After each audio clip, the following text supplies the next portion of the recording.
Hello, welcome to Grief is Real, Big, Better Shared. Today we are joined by Bonnie, a grieving grandmother. In this episode, Bonnie shares how her grief transitioned from one of the scariest things she's ever encountered to something she holds dear to her now. I'm Kevin Lee, President and CEO of Mid-America Transplant, and we are honored to sponsor this episode of Grief is Real, Big, Better Shared. At Mid-America Transplant, we have the privilege of working with families across southern Missouri and northeast Arkansas who make the heroic decision to donate their loved ones' organs or tissues. While donation often brings families comfort, they are still heartbroken by their loss. We are driven by compassion for these families and continue to walk with them through their grief journey. Mid-America Transplant provides several programs to help families memorialize their loved one, but we believe that some of the best support can be provided by a grief center. We are proud to work with the Center for Good Grief and appreciate everything they are doing in the region to bring healing to people who are coping with loss. Mid-America Transplant is inspired by life and by the donor families who give transplant patients a second chance at life. For more information about being a donor, visit sayyesgivelife.org. Today I have Bonnie here. So Bonnie, thank you so much for joining me on our podcast. Thank you, Angela, for having me. So Bonnie, it's always very meaningful to me when people want to come and share their grief. So we cover many things on this podcast, some things that are more related to how should we cope or how can we help someone who's grieving. And then it's so nice when we have people who come and really share their own grief journey. And so where would you want to start? Well, let me start with telling you about me. Perfect. I am a mother. I'm a wife of 41 years, soon to be 42. I'm a grandmother, a retired pediatric nurse. I spent 30 years or so taking care of kids, and I enjoyed that. And I guess maybe a little bit over a year ago, I had a big thing to happen. I have 3 granddaughters, and the first 2 were a set of twins, and we were just excited when they got here. They were preemies, of course, and we had just wrapped them up and loved them, and they were our whole world. And Chloe was the oldest of the twins, and we lost her. And she went to school. She collapsed on the playground. And that's where my grieving journey began. Your oldest granddaughter. Yes. The first one. The first one. She was our first future. Yeah. Oh, I love because that. we imagined her growing up. We had, she wants to be a nurse. And I said, yeah, you can be a nurse like Gigi. That's right. And we had, I always bought them little toys, like the doctor said or whatever. Yeah. And Sabrina, her sister, her twin, it was interesting, but not as much as it was for Chloe. And she loved it. And whenever anything was going on, because they lived with us for maybe the first 7 years of our life, 7 or 8 years of their life. And we did everything with them. But Chloe, she wanted to be that nurse. And I said, you're going to be a nurse practitioner. She said, yay. And she would put that stethoscope on. We had a little jacket with her name on it. So grief, you were not expecting it that day. It was nothing that you had planned. And then here it was. It was in your life, in your family, that unexpectedness of grief and death, we can never prepare for. And so can you remember, when you got the call or just how everything sort of changed in the blink of an eye? Yeah, I do. Those first few moments, I just could not believe it. My daughter called me, we have to get to the school. We have to get to the school for Chloe. And I'm like, what is going on? it was 3 days after Valentine's Day, and we had a blowout weekend. Wow. My husband is such a romantic, and he likes Valentine's Day. The flowers are not for me, they're for him on Valentine's Day. Right. And they were at Gigi and Papa's house, and we had flowers everywhere. There was their favorite games, their favorite food. They spent the weekend with us, and it was wonderful. And Chloe had this saying, when Papa did things for her, she said, "Papa, you the best." She said, "You the best." And the smallest one, Ava, was starting to say, "You're the best." Oh, she was learning. She was learning. Yeah. But we had such an awesome weekend. And that Monday, they were supposed to be out of school, but it was changed, and they had to go to school. And I didn't think anything of it. My daughter called me, and she was saying, "There's something wrong with Chloe, something wrong with Chloe." And she said, I got to go to the school. I said, "Go to the school." She needs to go to the, she said, "Well, they're on their way." Okay. But her sister was at school. Right. So we went to pick up the sister.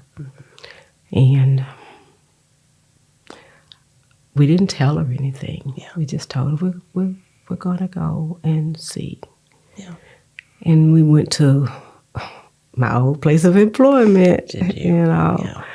And I said, "I'm not going to be one of those people that comes in and just so distraught, But I just walked up to someone I knew. I said, "Look, I just need you to help me, because they brought my granddaughter here.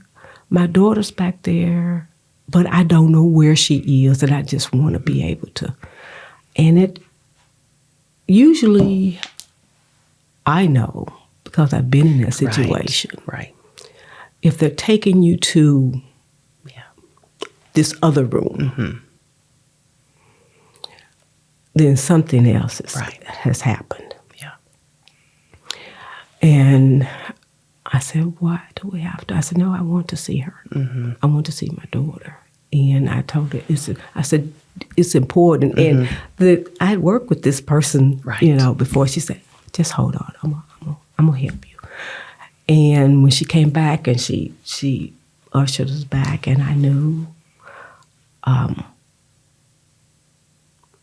when they walked me down the hallway, I said, "My baby is not here." Your heart and head kind of caught up with each other. Yeah.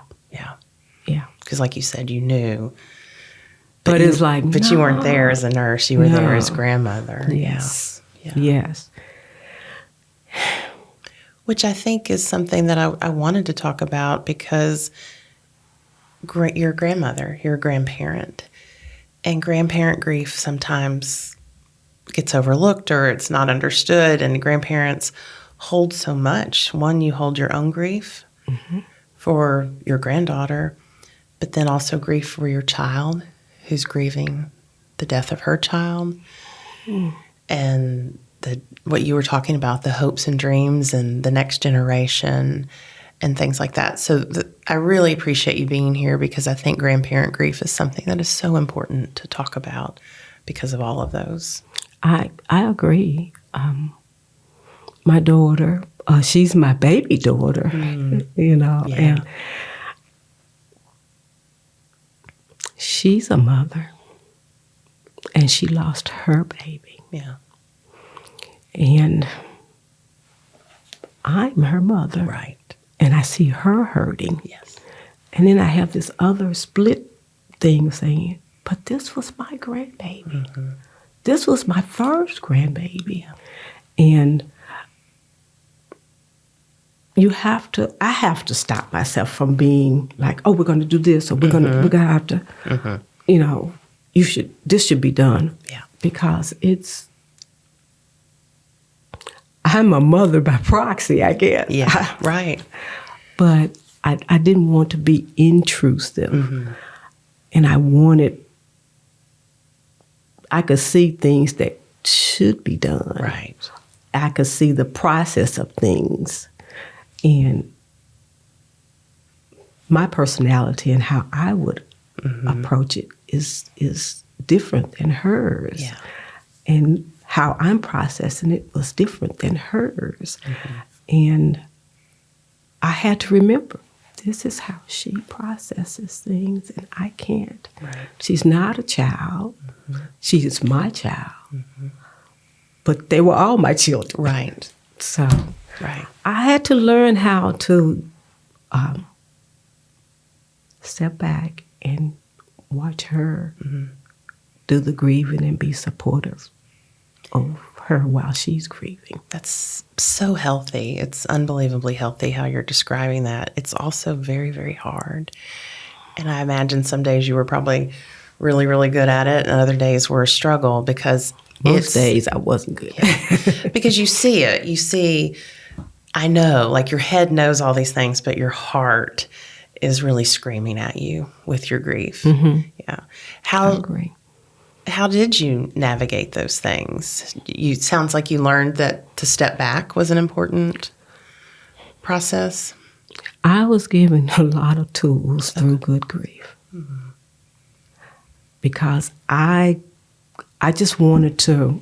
It's like I've lost one, and I just want to grab up everything that I held valuable and close to me, and to keep it close to me. And I had to learn. This is, you're keeping it close by being there for her. And I didn't do so well most times. As I think about it, I didn't do so well most times, but I did see that she grieved differently from me. And grief has physical appearances, and whereas I was more like, I'm up for it and I'm going to tackle it, she was more like, I just got to go lay down. She slept a lot. Yeah. And I was up, Right. you know, trying to make sure I kept everything else in line. Yeah. So That sounds like a grandmother too, right? You were up for the challenge, you said, and you were going to, it almost sounds too like hold your family together, but also hold them in a way that you could protect them. yes, And I think that's something that goes through our head when we're especially grieving in the very beginning is how can I control things so that nothing bad ever happens again? Yeah. yeah. It was just so incredulous. Like one day we were, because she was a happy child. Yeah. She is a happy child. Yeah. Yeah. And she was so loving, smart, and she liked people and she wanted to help. Yeah. She was always wanting to help someone do something or offer something, you know, to make them smile. And wow. That just takes me to the many, many why questions of grief. It does not make sense. There's no way here that we can put answers to these questions of why. Why, Every Chloe? morning I'd wake up and like, it was just so incredulous. Like every morning for at least the first 6 or 7 months, I'm like, she's not here. Right. She's not here. Evidence of her Right. being there. And I didn't want any of that stuff moved. We didn't want it moved. And, you know, you have those pictures that rotate on the... Oh, yes. My husband loves taking pictures. He likes to capture the moments. And those grandbabies, it was like he was in every day. Yeah. There's a picture of her popping up. And for a while there, my daughter, she couldn't look at them. Right. But for me, it was like whenever I see one pop up, I would just run over and look at it like, hey, girl, I miss you. I miss you. And it gave me some comfort because I couldn't just visualize not having her physically Right. hugging me, touching me. Gigi, what's this? Or that those conversations, the expressions on her face, the way she interacted with her sisters. And I said, I won't see her grow up. I won't see her graduate. I won't see her get married, create, have a career. I'm not going to see that. Yeah. And they taught me that grief comes and goes in waves. Yes. And I was mad. I was mad. Some days I'm be okay, but if I see a picture and it triggers me, it's like, this is not fair. Right. It's not fair. She was a promise. Yes. Yes. And I was holding on to that promise. And the promise is gone now. I was angry. And I didn't show it. But one day I was at home by myself and I was just screaming to the top of my lungs, this is not fair. You told me she was a promise. This is not fair. You told me to have a future plan for her. So it took a while for me to just calm down from that. And as I said, each moment I would get up and each day I'd get up and I'd say, she's not here. She's not here. And one morning, I woke up, but I thought about her, but I didn't say, she's not here. And I just laid there in the bed. And I heard him say, she's with me. She's with me. And you think that would give me, although I believe that, you think that would give me a sense of comfort. But I was still angry. Right. And I said, I know, but I want her with me. And then I thought, I can't give her what you've given her. I said, she is actually in her eternity. She's there. She's there. She's gone to where we are, wanting, but not right now. Right. Not now. Because as growing up, you just assume that people die in their latter years. Right. And that's how you process. Right. That's grief. what we're told. Yes. You just assume my mother, my father have both passed on. I have other friends and other family members that passed on. But I had never experienced losing a young child. An out of order death. Yes. Very out of order. Yes. And, I just assume, my mother was awesome. But it's like, I know that she's gone on to a better place. And my father, he's gone on to a better place. And you expect that. They should. They've lived a long life. But I just, it was so hard to accept that. But my sister, she told me something, and I just looked at her like, you're right. That Christmas before, it was another one of those joyous times, and everyone would meet over our house for Christmas. And my sisters and my brothers, and they would come. And Chloe was greeting everyone at the door. She would open the door. She'd run to the door and open it. And I said, well, let an adult see before. She was ready. She was ready. And she said, this is so-and-so. They're here. Whoever was at the door. Cousin so-and-so's here. Or, Uncle Donald's here. And she enjoyed herself. And she got to do what she liked. She was entertaining people. She was helping people, and she was helping her sisters. And she said, Chloe finished her assignment. And I looked at her. I said, finished her assignment? I said, she didn't grow up. She said, whatever he had for her to do. And she was that perfectionist. If she was working on anything, she was going to do it. And she would always say, let me try again. Wow. Let me try again. And she said she finished her assignments. She was very direct about things that she would do. I remember we went to visit my sister, and we were at the swimming pool, and Chloe did not feel comfortable getting in the pool. Her sister was in the pool. They had on floaties. Her baby sister was in the pool. But Chloe said, no, I don't think so today. She was she just knew. She knew herself. She knew herself, exactly. And my sister was telling me, Chloe, she always loved people.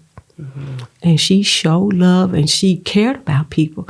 She said, we don't know, but she finished her assignment. She said, we need to take example from her and figure out what is our assignment. Well, going back to that anger for a second, did that scare you to have that anger, that protest inside of you? Did it feel abnormal to how you have handled? Sacrilegious. Okay, okay. Yeah. You're not supposed to be angry with God.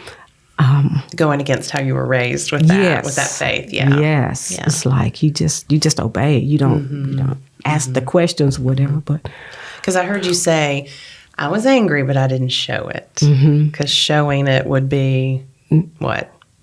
The sin. Okay. It was be angry, but sin not. You know, and I didn't understand that being angry is different, than sinning, but you can be angry and express it. Right. It's a feeling just like happy. Yes. And confused. But it's a feeling that we've learned that people associate with negative, you know, like, oh, you're not supposed to do that. So there you were in the house by yourself, and that anger came out, because anger does find a way out. Yes. And sometimes it finds a way out if we don't express it, maybe through health-related things and that. But there you were screaming and letting that anger out. It sounds like it diffused some of it in that moment, but it was still there. But it helped. Would you say that moment helped? Very much so. Yeah. Because, as I say, these things are common in waves, but it did help me to relieve this one thing that was just holding me tight. Right. And I did learn that it's okay to sit in your feelings. Yes. It's okay to sit in those feelings. Yeah. It's a little unpleasant sometimes, but that's why the feelings are unpleasant. Yes. Yeah. That's why I avoided it, because Sure. it's unpleasant. Right. And if you're feeling like, I've had enough unpleasantness, I don't want to have to make myself feel unpleasant. But you're already. Right. And you don't, I don't know, And if people listen to this podcast, they know that we talk a lot about dosing, and that's where dosing comes in, that we need to sit with it for a while, but we don't have to sit in it forever. We can set a timer, because that's one of the fears of sitting with those uncomfortable feelings, is we're going to become depressed, or we're never going to be able to not feel that feeling, when actually sitting with it and being honest with it and holding it and looking at it and feeling it makes it a little lighter and makes you, okay, I agree. I know it's still here, but I have a little bit more room for other feelings as well, instead of just being overwhelmed by that one. Yes. Yeah. And give it a time limit. I must be here for this moment. Yeah. But then I can come back to it. I think that I was feeling that I wouldn't come out of it. Yeah. Oh, yeah. think a lot of us have felt that way. Sometimes people even say that about crying. I don't want to cry because once I start, I will not be able to stop. And there's just so much fear because, especially with a death like Chloe's, that's so unexpected. There was no time to prepare for it. It's out of order. It's not supposed to happen. She's at school. That is the safe place where things like this aren't supposed to happen. And so your brain has no help to process this. And so the emotions are all over the place. Yes. Because there was no time to be prepared.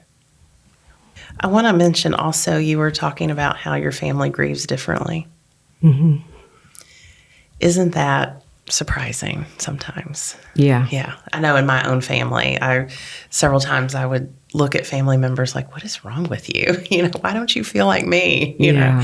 And learning, because it's learned, to have respect for the different ways that we grieve. And it sounds like, I'm wondering if that's one of the things, because you've talked so much about the holidays. It sounds like holidays are so special in your home and in your family, that I'm wondering how you've navigated special days, with everybody kind of dealing or coping with their grief in different ways. You're right. It's been a navigation. It's this is the point we're supposed to go to, but we're not going to approach it like we did. Her birthday. It was Sabrina's birthday also. Right. And there was a kind of a wonky, weird feeling, if I can say it that way, because we wanted to celebrate Sabrina. We wanted her to feel like, we loved her and this was a special day for her. But we didn't know how she would react because she and Chloe were twins and they were close. Yeah. They were close. We did things that she liked. And we also gave her parents, actually, they went to the Children's Museum, I think. But they gave her an opportunity to remember Chloe. And I saw, they took a video of her, and she had written Chloe's name on a board. Oh, good. Yeah. And I think it helped her to know that Chloe is still a part of her. It's just that it's not physically here. Right. And I think I had seen her come to that understanding. Before, in the first few months or so, she would ask, is Chloe at the hospital? Right. I said, no, Chloe's not at the hospital. She said we had told her that she went to heaven. She went to live with Jesus. She's in heaven. I said, yes. And that would suffice for a little while. Yeah. And one day we were walking to the mailbox and she said, Chloe's not at the hospital. I said, no, she's not. She said, Chloe's dead. And that just shook me. I bet it did. Because the biggest thing about, the hardest thing for me was explaining death to her sisters. Yeah. Ava was 3 going on 4. And Sabrina, that was her twin. Right. That was her twin. And Sabrina has autism. So explaining things can be a little different. But she grasped it and she sure knew. did. And I thought, yes, she is. And that just shows so much about her parents and you and your family giving her that space to get there. Because we all, like we were talking earlier about your head and heart, kind of meeting up. It takes all of us different times for those to happen. And we see that with children where they will repeatedly ask the question. One, I think sometimes they're hoping for a different answer, but the other, they're just trying to understand this, it's hard for us as adults to understand, and the fact that she knew with her grandmother that she could ask you that and that you would give her the space to ask that question repeatedly, and then she knew that you were safe, she could say this to you, that she had died. Yeah. And even though that shook you, as a grandmother, you knew this is a really big moment for her and her grief. It really was. Yeah. Now, Ava was different. Yeah. Yeah. I think back on it, and it was kind of funny, Mm-hmm. but we would tell her she went to live with Jesus. Mm-hmm. So the first couple of days, she was saying, well, let's go there, because she Right. wanted to see Mm-hmm. her sister. Mm-hmm. Why can't we go? Mm-hmm. We can get in the car and go. Right. I said, no, babe, we can't. Yeah. We can't.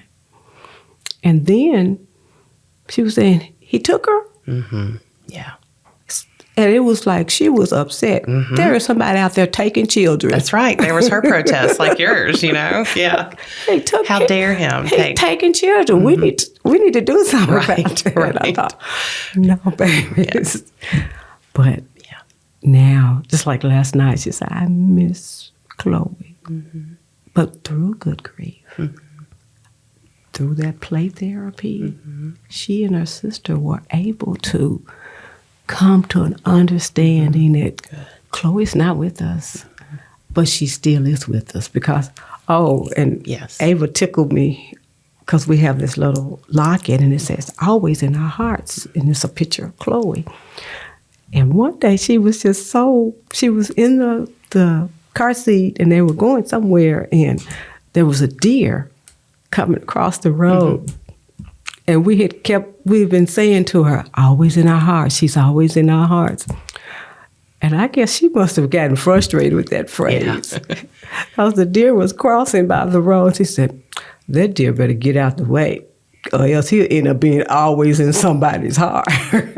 Like, it shows how children process grief, right? And so differently and just trying to understand it. Yeah. And also I'm so glad you shared that because they also bring levity sometimes to grief and to our Yes. families as a whole. Yes. And the fact that you could go with that and that you could chuckle in the moment and know that she's trying to understand She it. is. Yeah. Yeah. Last night I felt like she was understanding. Mm-hmm, mm-hmm. She knew she was hurt. And I said, I miss her too. Yeah. I miss her too. I said, but we'll see her again one day. Bonnie, that I miss her too is such a short, small sentence, but that's so huge that you can say that to her. It's just modeling that we don't get over grief and that we don't stop thinking about her just because she's not physically here. That is such an important thing as a grandmother to be able to say, to continue to show your grief. And that's the moments when maybe you feel tearful or, even that anger, mad, that's okay. Peaceful, confused, all of those. That's so good that you are able to show those and give that space as a grandmother. Thank you. I do miss her. Yeah. I do miss her. What do you feel like has helped you grieve in such a healthy way? Family was there. But my experience with the Center for Good Grief, I never expected to be able to even talk like this with you. Yeah. I am a kind of introverted person. Sure. I don't share with Right. with everyone, but it gave me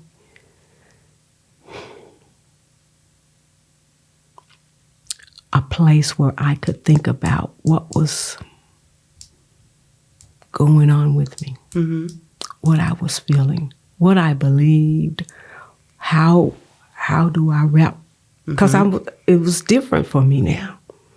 And it's like, how it's like a hole here that's always there. And you keep thinking, I got to, Right.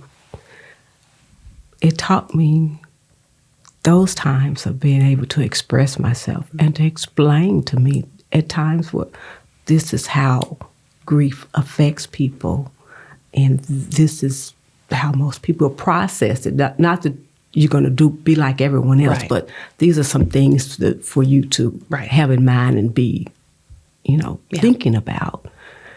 Kind of normalize grief a little Yes. bit. Even though we're all different and we cope differently, there are, like you said, things that grief brings to our lives.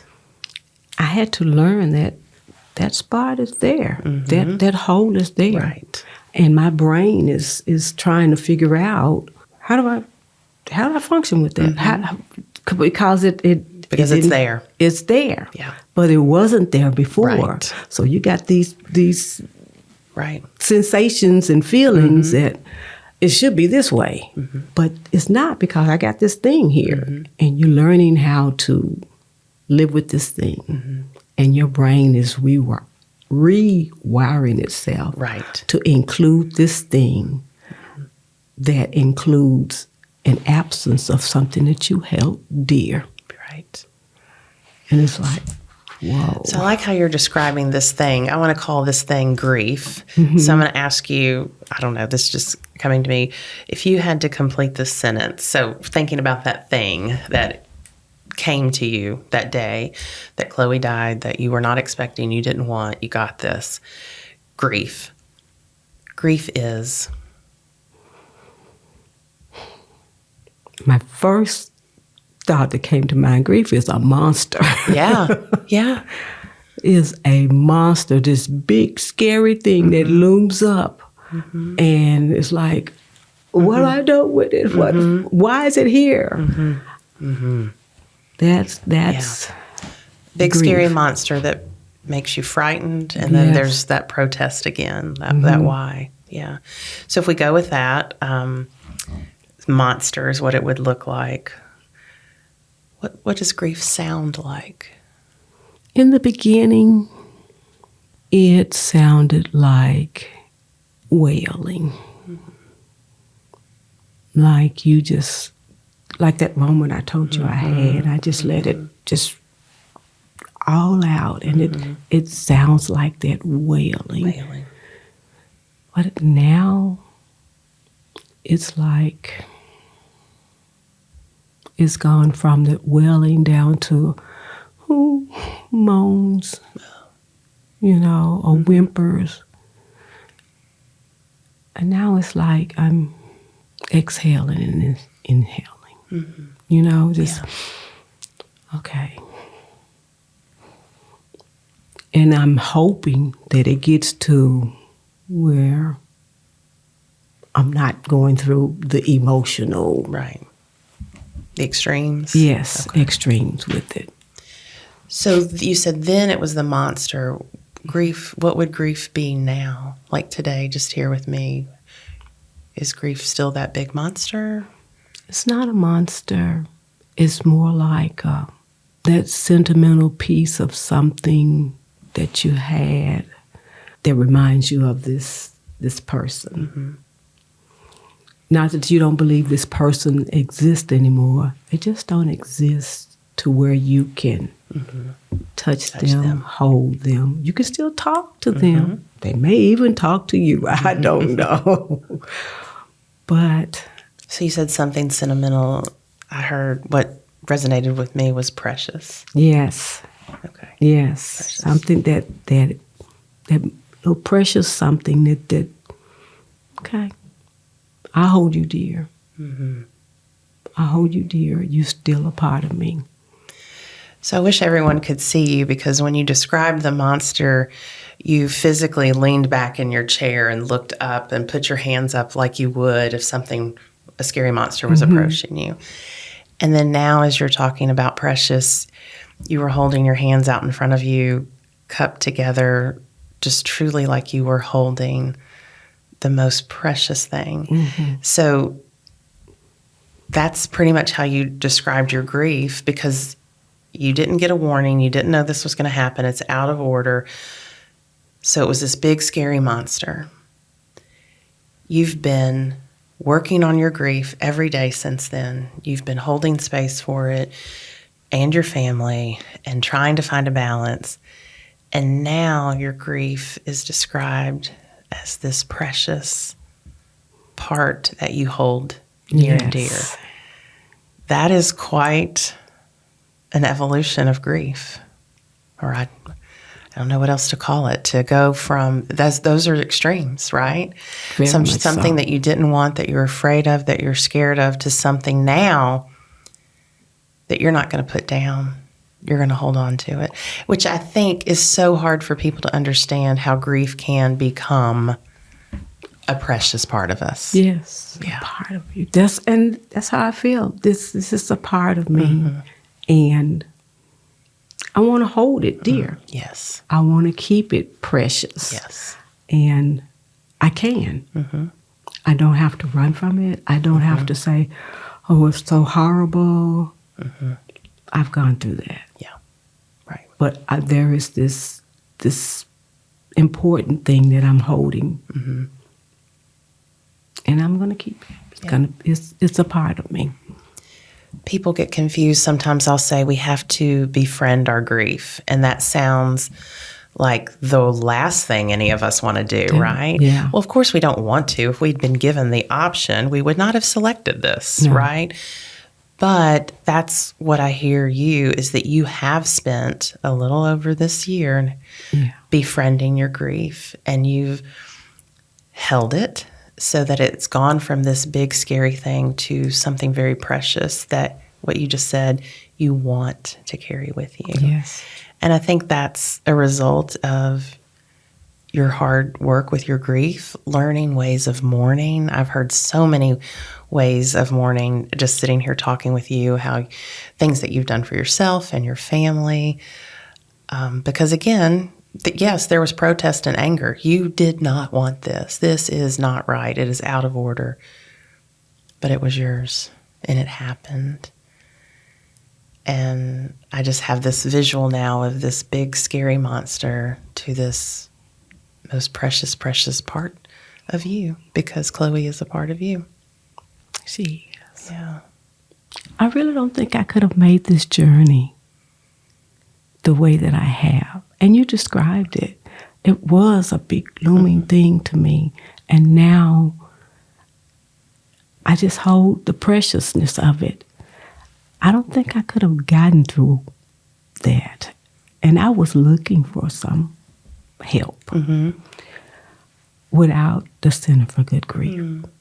And as down through the years when I worked at Le Bonheur, loved it, wonderful peace experience. I would hear about Camp Good Grief. I thought, that's different. I know children grieve or whatever. I didn't have any other contact or whatever, because they would have volunteers and they would ask for volunteers. But I found out that the Center for Good Grief is, for me, it taught me how to make it through this. Because when it happened, I thought, I am not going to get through this. I don't know how I'm going to get through this. I don't know how my husband's going to get through this. Right. Or the mother or her aunt. I don't know, because I don't know how I'm getting through this.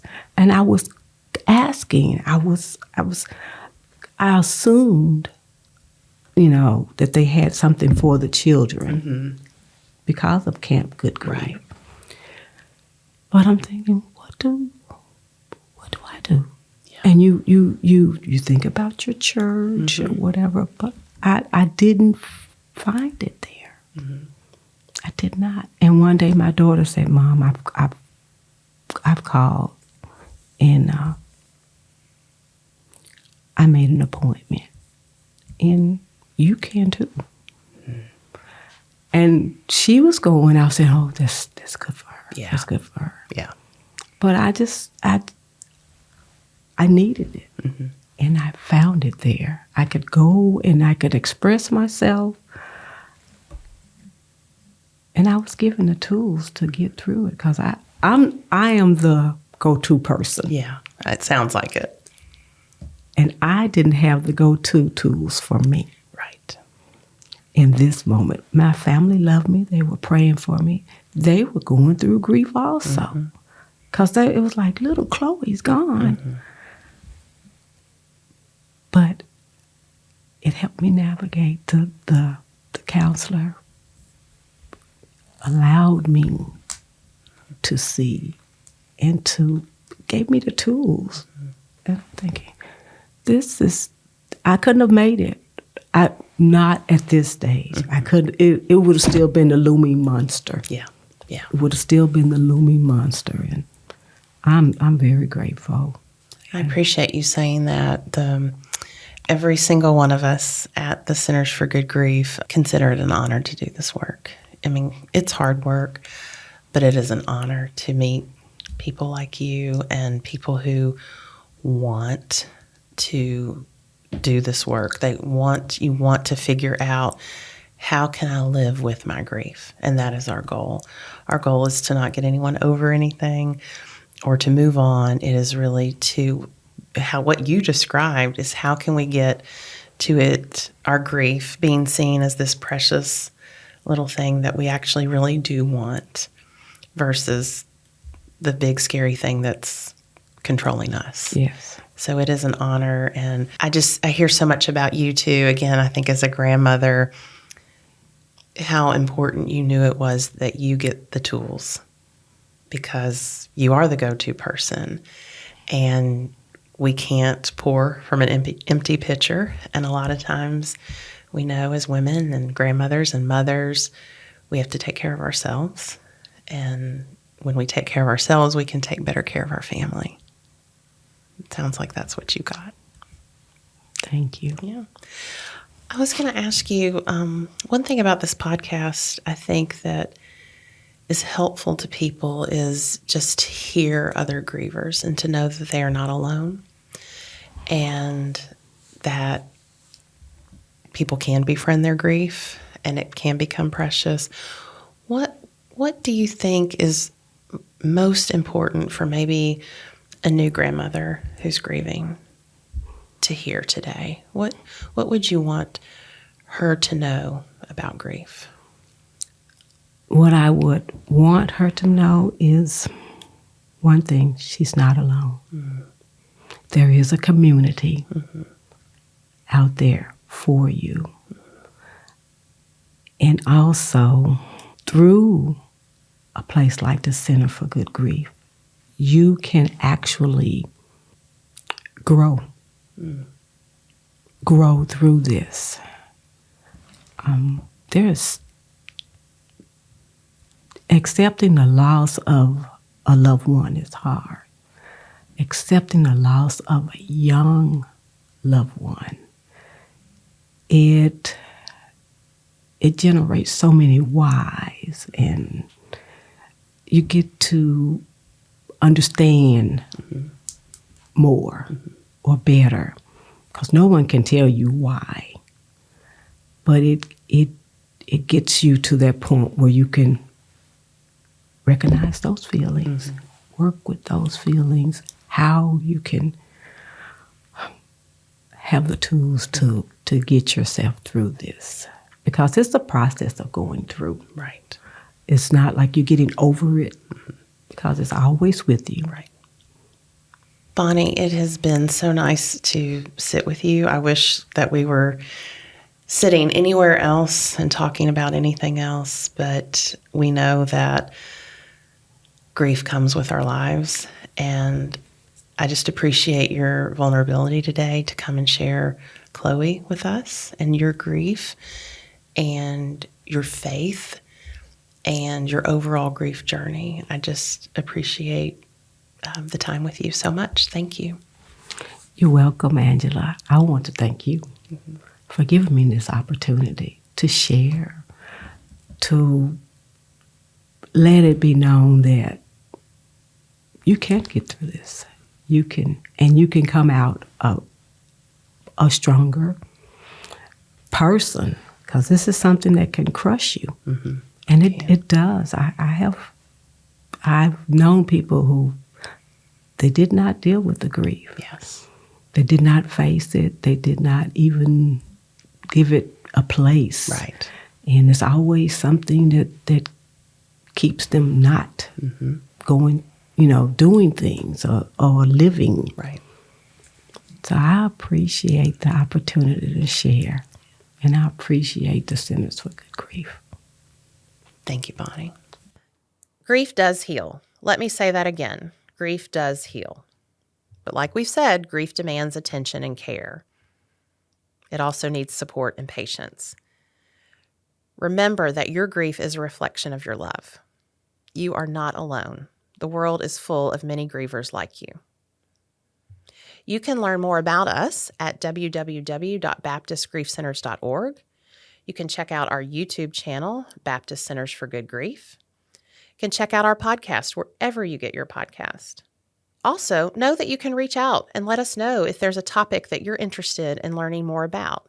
You're welcome to email me at angela.kelly@bmhcc.org. That's angela.kelly@bmhcc.org. And remember, grief is real, big, better shared. We'll talk soon.